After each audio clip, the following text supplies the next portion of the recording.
All right, I'm joined by Erica C. Barnett, publisher, editor of publicola.com. How are you? I'm great, Omar. How are you? I'm good. Wanted to reach out to you so maybe you can update our viewers here on this charter amendment. There was a lot of news came out last week about from a group called Compassion Seattle, and they want to actually make an amendment to the charter of the city of Seattle to address homelessness and services that the unsheltered receive in Seattle. Can you tell us more about it? Yeah, this is an amendment to the city's constitution, essentially, that would require the city within 1 year to create 2,000 units of what they're calling emergency housing, which is basically anything from shelter to permanent housing. In practice, it'll probably be shelter beds. And the amendment would also require the city in perpetuity to spend 12% of its general fund budget on human services, which is a little more than they spend this year, and a lot more than they've spent in previous years. And the third thing it would do is it would say that in the future, once parks and public spaces are cleared of encampments through people moving into shelter, that they would stay clear. So essentially, it all but reinstates the practice of encampment sweeps in the future. All right, now this coalition, it's a fairly broad coalition. You see people like the Downtown Seattle Association, DSA, but then also the Defenders and Lisa Dugard, the Chief Seattle Club. How did you think all these stakeholders came together around this issue? Well, it's kind of interesting. I mean, I think it goes back to, in part, the fact that the amendment is a little vague on, and you may have noticed I was being a little vague on that last part about encampment sweeps. It's the language is mushy enough, I would say, that people who oppose removing encampments can get behind it. But I also think, if you look at the people who are in this coalition, right, it's the Chief Seattle Club, it's, as you said, the Defender Association, it's the Downtown Seattle Association, Plymouth Housing, and the Chamber of Commerce is also backing it, but not a part of the coalition that is, officially has their name on this.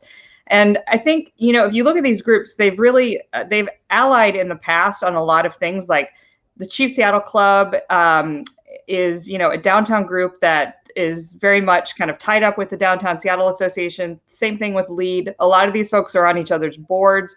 The Downtown Emergency Service Center has John Scholes, the head of the DSA, on its board. So this has been called a surprising or unlikely coalition, but I actually think it's not that surprising. I think a lot of these folks are, have very much worked together in the past. I mean, remember, the Public Defender Association runs LEAD, which is Law Enforcement Assisted Diversion. It's a program that they operate historically with the Seattle Police Department. So while this is, homeless service groups and downtown business groups coming together, it's not as surprising as, say, if it was a homeless advocacy group that wasn't active in the downtown area. I mean, you don't see groups like the Seattle King County Coalition on Homelessness signing on to this, at least not yet.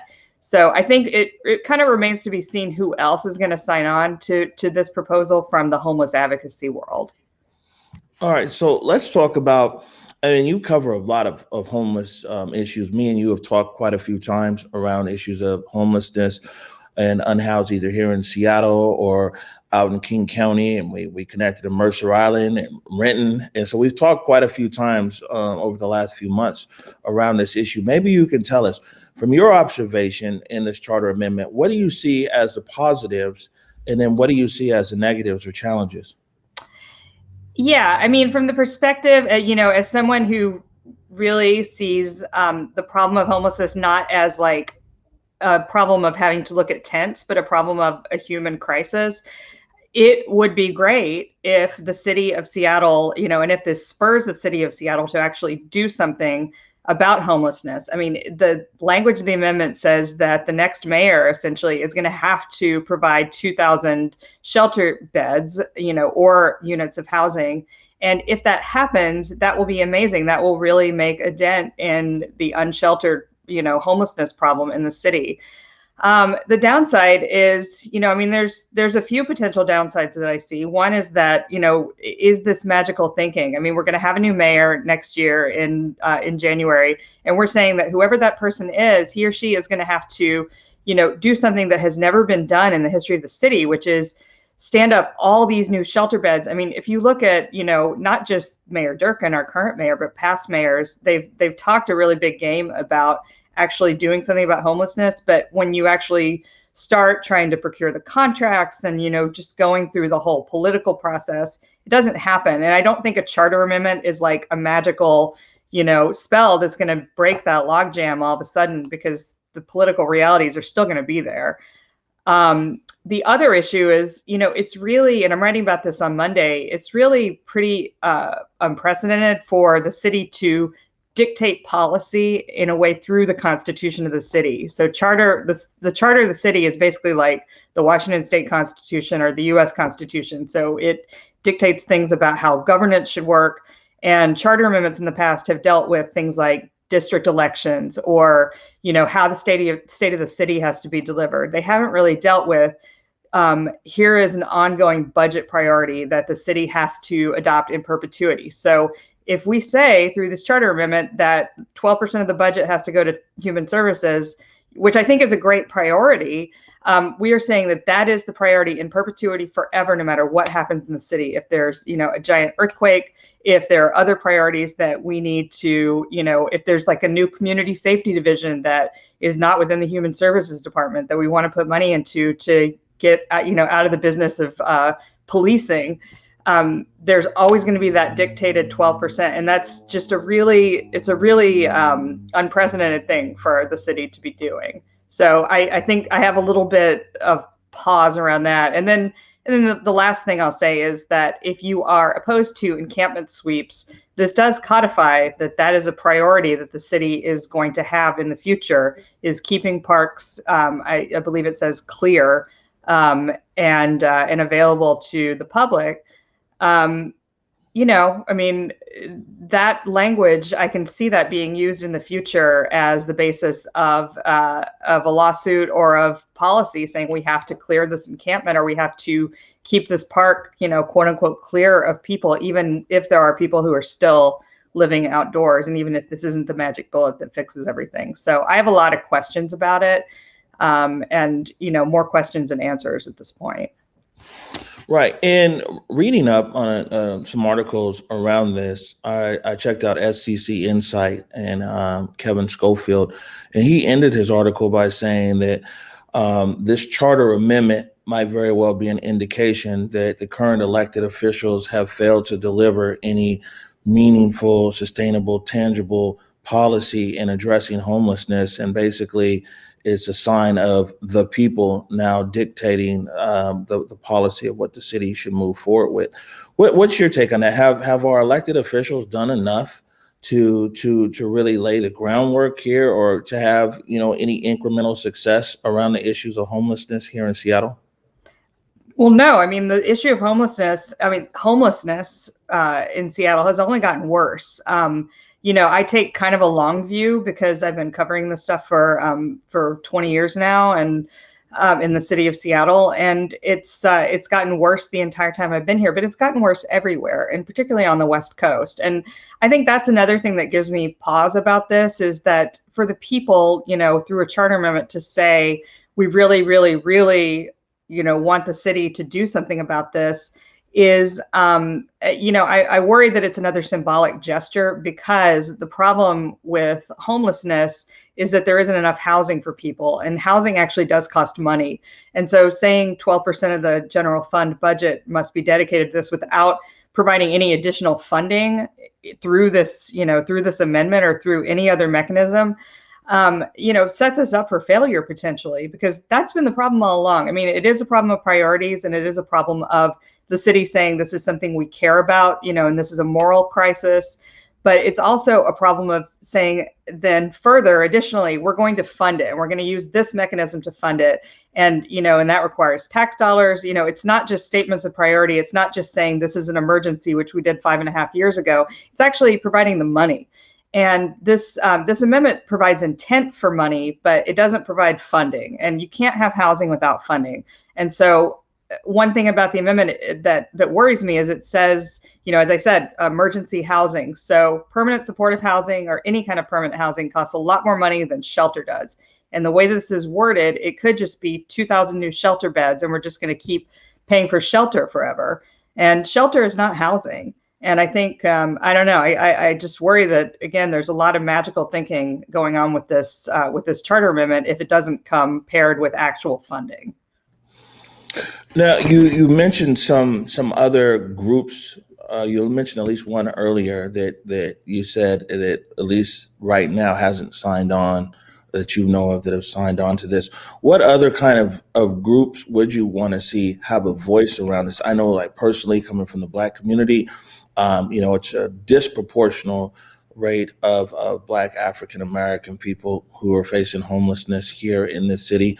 What other voices would you want to see involved in a process like this? I guess, I would want to see, as you said, I mean, members of communities that aren't necessarily like housing providers for various communities. So the Chief Seattle Club, the fact that they've signed on it gives me some confidence that, the Native American community is being represented in a way, but I want to see advocacy groups that are not in a position to get contracts signing on to this. And, and I guess what worries me is like Plymouth Housing has signed on, Chief Seattle Club has signed on, but what about advocacy groups that, that aren't in a position to benefit from the city actually spending money on contracts for shelter, for housing and things like that? So I mentioned the Seattle King County Coalition on Homelessness. I've seen representatives of Share Wheel on social media saying that this sets a really bad precedent. And, I want to see some of those more advocacy oriented groups saying this is a good thing, and groups that have advocated against sweeps. That I'm sorry that I'm being a little vague and non-specific. I didn't come sort of armed with a list of specific groups, but I want to see that end of the spectrum advocating for this more, or if they are going to advocate against it, I'd love to hear what their arguments are against it, and if they kind of align with what I'm just saying off the top of my head, reading the amendment as my concerns, because I certainly, respect the views of advocacy groups, and maybe that'll allay some of my fears. Right. Now, we were both on the call the other day with the new director for the Regional Homelessness Authority. And the question that I posed to them was, with around the disproportionate amount of Black people who are encountering homelessness. And the answer that they gave was very interesting, in that, yes, definitely agreeing that it's a disproportionate amount of Black people suffering homelessness. But what they said as well is that, like, okay, the authority's job is, yes, to deal with people who are experiencing it, but what needs to occur as well is upstream to really address these issues. A lot of them are systemic, that are pushing people of color into this homelessness type of situation. I mean, me personally, I think that that's an interesting take, and I'm definitely want to, explore that more with them. But is in going about this issue here with unhoused and homeless in Seattle, is that also something that we should be looking at? Is like, okay, well, man, how can we catch people before? What are the issues that are driving them into a state of homelessness? Yeah, and that's, I mean, there's a lot of, and I thought Mark Jones's response was really interesting. And another thing that they said in response to a different question was like, there is a segmentation in the homeless population that causes people to become homeless. So there's poverty, there's people who suffer from mental illness that goes untreated, there's addiction, and all of those upstream problems have different solutions and different ways of addressing them. And one of the things that I also am a little concerned about with this charter amendment is it says that, we're going to provide behavioral health services, this kind of like magical umbrella behavioral health. But I mean, one thing about addiction in particular is like, first of all, we don't have nearly enough money for mental health services, for behavioral health services, and all that stuff is funded primarily through the county, right? So, you propose this charter amendment and you're pushing all that problem off to the people who actually fund it, which is at the county where it's totally underfunded, in the state where it's totally underfunded. And, when you're talking about disproportionality, I mean, a lot of that stuff, and particularly around addiction, is it's a problem of despair, and it's a problem of just hopelessness. And I know a fair amount about this, as somebody who's struggled with addiction myself in the past. And I guess what I'm getting at is just that, like, these are really complex problems, and they have a lot of complex causes. And people are driven into homelessness not just because there's not enough shelter or not enough housing; those are huge reasons. But also because we don't deal with all those upstream problems, and we don't deal with people committing crimes because of addiction or crimes of despair. And that's also what drives people into homelessness. And as long as we're sort of dealing with it on this downstream level, saying, well, we're going to provide 2,000 units of shelter, and we're going to put people in shelter, and we're going to provide behavioral health services in theory, it just, I don't know. There's a little, as I said, I mean, I keep coming back to magical thinking. There's a little bit of magical thinking when you assume that you can address poverty and despair and addiction and mental illness by providing shelter. Because you're not, I mean, as you said, when you're not dealing with that upstream, the upstream issues that put people, in a situation where they fall into homelessness. Right. Before I let you go here, Erica, what are, now that they're filing this, I think they said it takes about 2 weeks to get through. The city attorney needs to write a synopsis and some of everything else. But then what are some of the other questions moving forward? Like, what are some of the things that you're going to be looking for, some other answers that you might want around this charter amendment? Well, as I said, I want to see who else is going to support it, whether it's just this coalition that's come together. I want to see who's funding it. Right now, the Downtown Seattle Association is the main backer. Does it get a bunch of chamber dollars? Does it, is there a large coalition of homeless advocates who are going to be supporting it financially? That kind of tells you where the campaign is going to go. I want to see how they're selling it to voters, because they have to get 33,000 valid signatures. So that means, around 40,000 people or so are going to need to sign this thing. If you're walking into the Safeway, like, what is the person saying to you that's trying to get you to sign it? Are they saying, this will fund homeless services? Are they saying this will get encampments out of your line of vision? How they sell it to people is going to be really, really important in kind of knowing what this is really about. Because again, this came out of Tim Burgess. He was kind of a former city council member and 2-month mayor, was the person who pushed this forward to the point where it is right now. And, when I think about Tim Burgess, I think about his unsuccessful effort to get an aggressive panhandling law passed, which got vetoed. So not somebody I necessarily associate with compassionate solutions to homelessness, right? And so I want to see just kind of where this goes from here. Now that everybody's come out with this big announcement and said we've all come together and this diverse coalition, quote unquote, is supporting this. Like, who's really behind it? What is it? What is it going to take to actually get it passed by voters? And I think that's going to tell us a lot more about how it's going to be used ultimately if it passes. All right, Erica C. Barnett, publisher and editor, publicola.com. Appreciate you. Thank you for taking the time. Before I let you go, how can people follow you? You got a big presence on Twitter. How can people follow you? Yeah, I'm at Erica C. Barnett on Twitter, and Publicola is at Publicola News.